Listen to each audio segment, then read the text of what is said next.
Hari ini kita akan membahas tentang pensil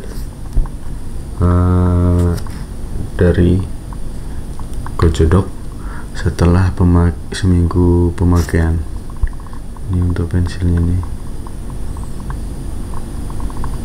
Setelah seminggu pemakaian, ada beberapa kelebihan dan kekurangan dari pensil. Ini seminggu saya memakai Gojodoc ini untuk pemakaian di iPad mini 7. Jadi dari seminggu pemakaian ini, yang pertama untuk kelebihannya dulu.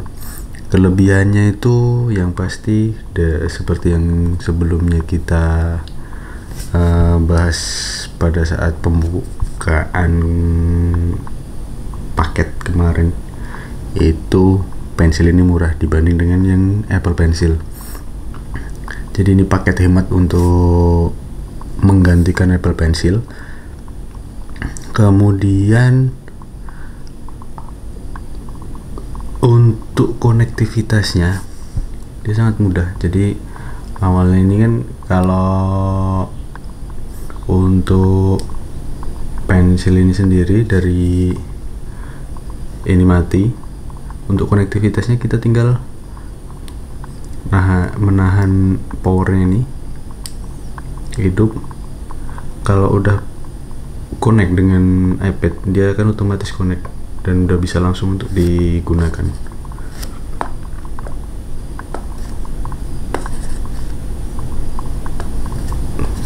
Seperti ini. Nah, untuk fungsinya sendiri dari konektivitas seperti itu tadi, gampang untuk di pairing dengan si iPad-nya. Kemudian fungsi lainnya seperti tombol shortcut-nya ini bisa digunakan juga, seperti untuk satu kali klik di atasnya itu untuk undo. Jadi seperti ini misalnya, ketika satu kali klik, dia akan mengundo yang kita lakukan di iPad. Kemudian ketika dua kali klik, dia akan kembali ke home, dan kalau tiga kali klik,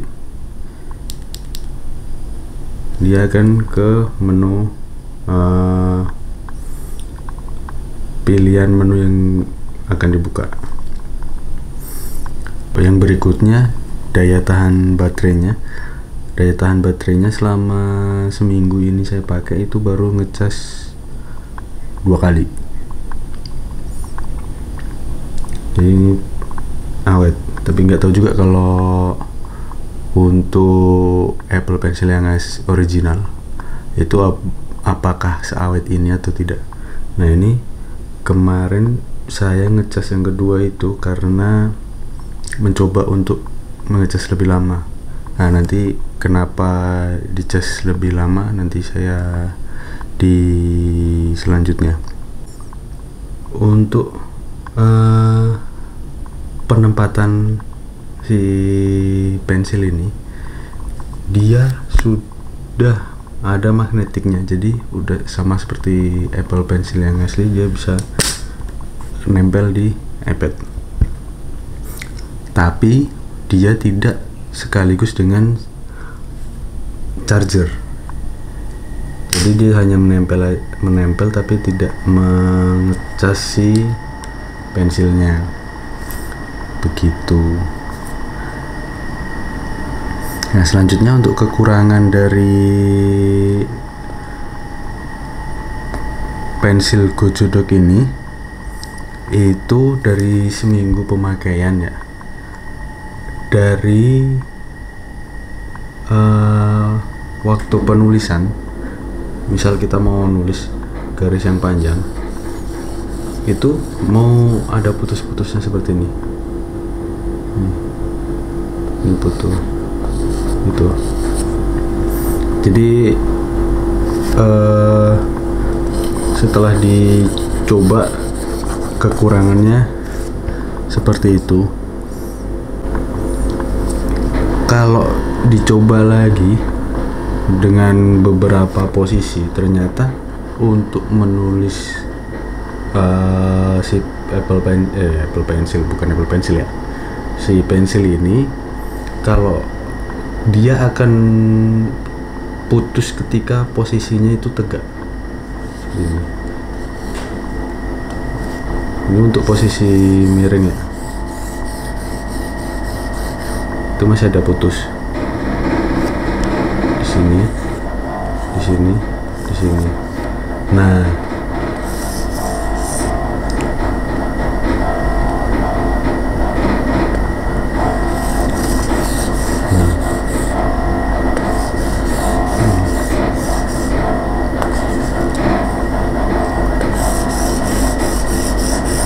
ada putusnya.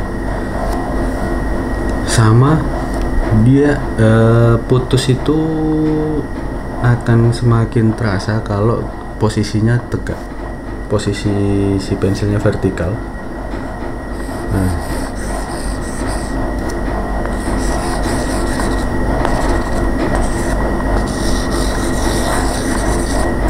seperti itu. Nah, ini ketika vertikal dia akan lebih banyak putus-putusnya.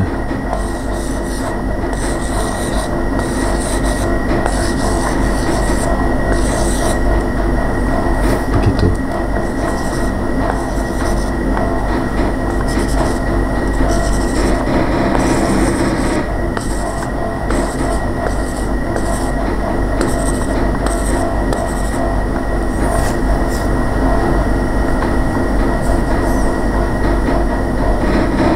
Kemarin udah nanya-nanya ke officialnya terkait kendala pada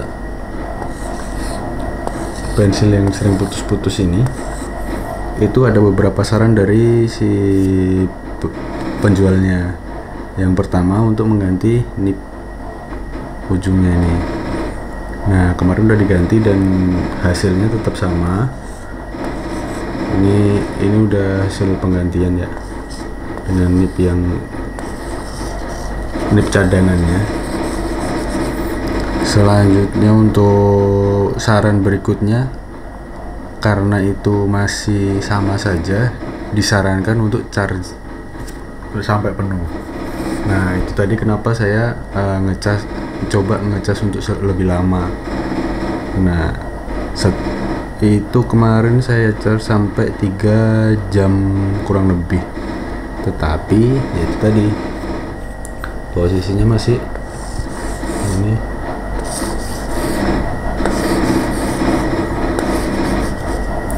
masih ada putus-putus untuk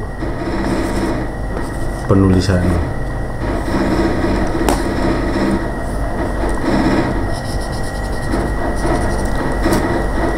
Namun untuk mengakalinya, paling untuk posisi ketika kita menulis atau memakai si pensil ini, dia agak miring. Kalau miring dia lancar. Kalau miring lancar. Tapi ketika dari miring terus ke tegak, nah itu ada putusnya. Di sini.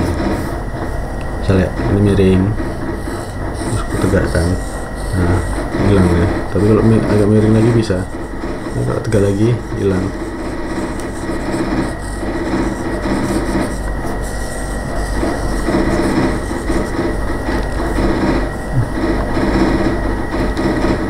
Begitu kira-kira untuk kekurangan dari pensil dari Gojodoc. Cuma karena ini versi murah, mungkin bisa dimaklumi, atau mungkin dari kawan-kawan ada solusi lain untuk mengatasi masalah ini, bisa sharing-sharing agar bisa lebih bermanfaat. Atau memang si pensil ini belum sekompatibel itu untuk di iPad mini 7.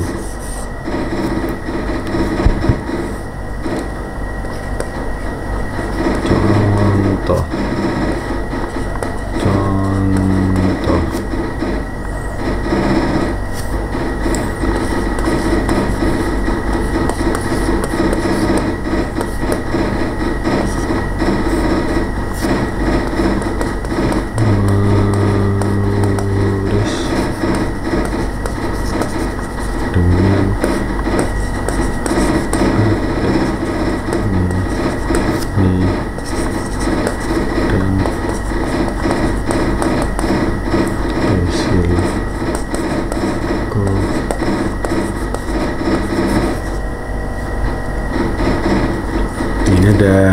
putus-putus pada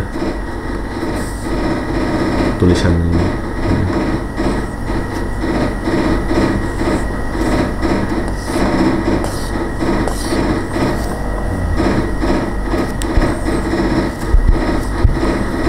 Jadi kalau posisi normal menulisnya